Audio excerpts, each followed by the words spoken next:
Hi, I'm Jeff Dion, creator of PikiFriends, a place for junior and senior high schools to globalize their classrooms. In this video, I'm going to explain the basic features of PikiFriends for teachers. By the way, on our homepage, www.pikifriends.net, you can find a PikiFriends user guide in English and Japanese, as well as an FAQ at the bottom of the page.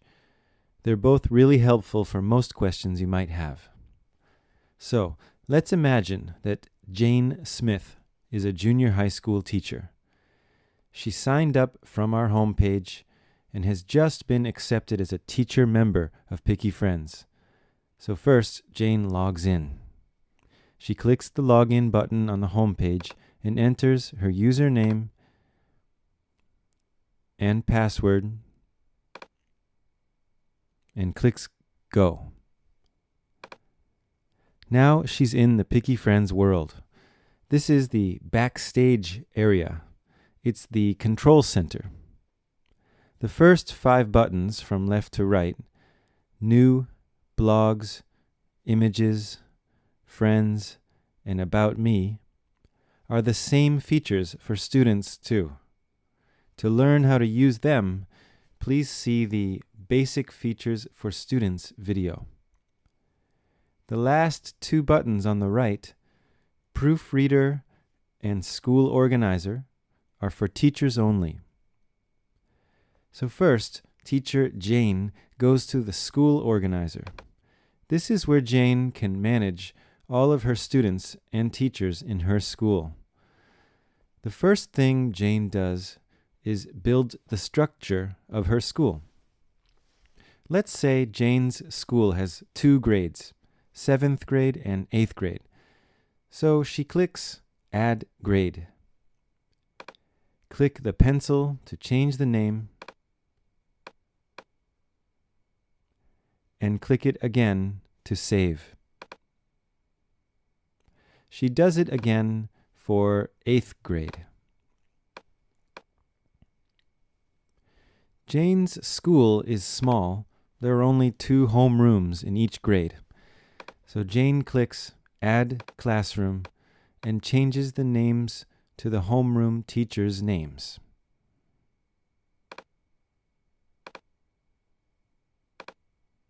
This school organizer here is very flexible, so schools of any size can easily customize it to match their particular situations.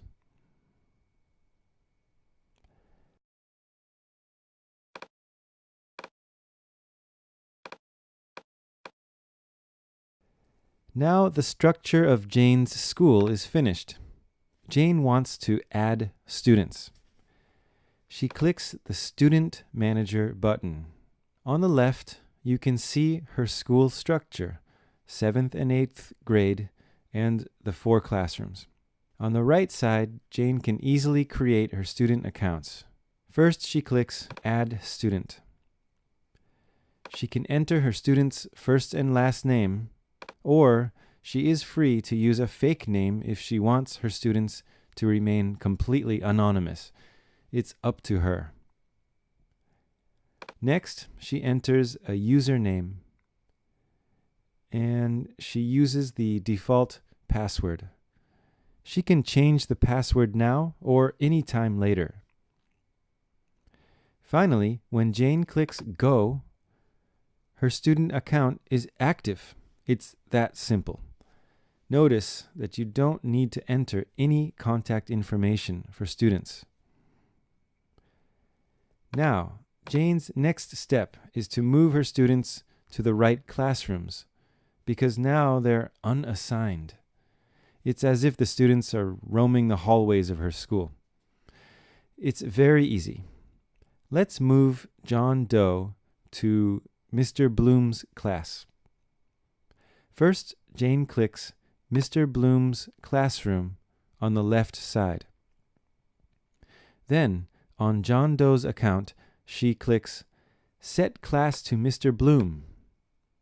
Finished.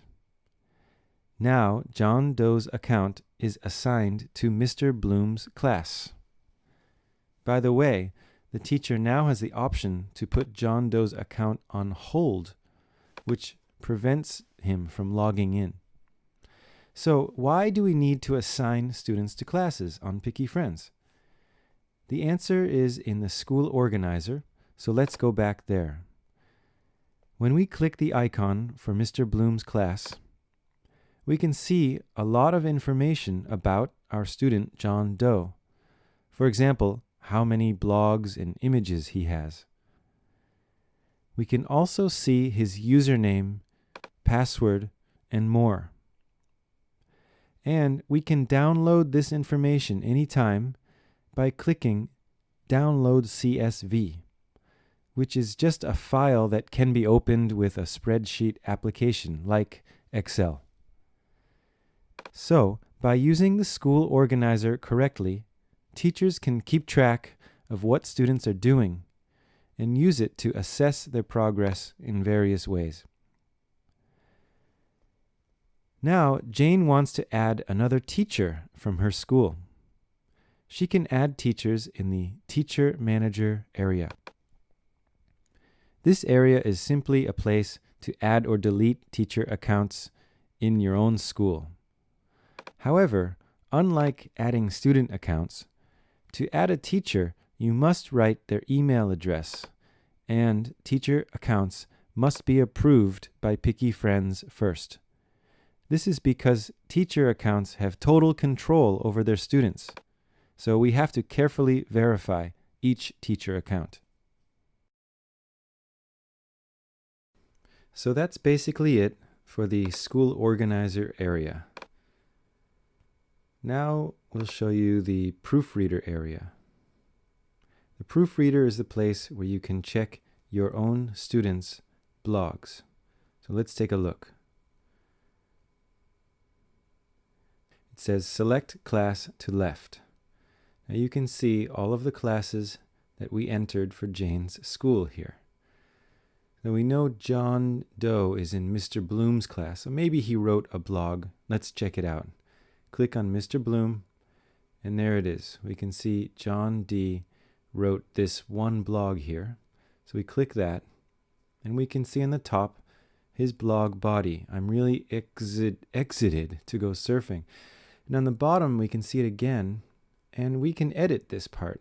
Now the teacher can go ahead and make the changes and send it to the student, or they can maybe write a hint or some advice so the student can work it out himself.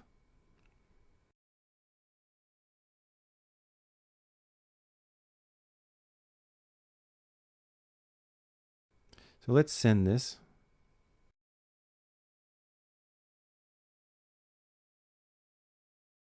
So now let's log in as John Doe and see what it looks like to have your blog proofread by your teacher.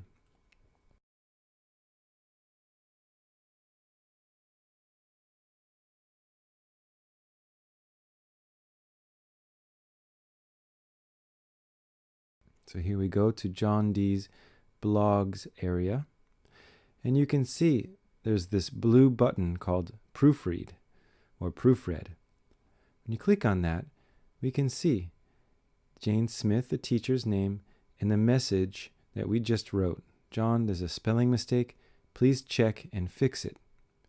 Now, John cannot copy or paste this text. He has to go back to his blog and edit it himself, and he can go ahead and change the spelling if he knows what to do, and update. Then it's all set. That's how the proofreader works in PikiFriends. Now there's one last thing I would like to show you about the basic features for teachers. And that is, when you look at a teacher's My Stage or a profile page, you can see the full name. The last name is on the page. This is only for teachers.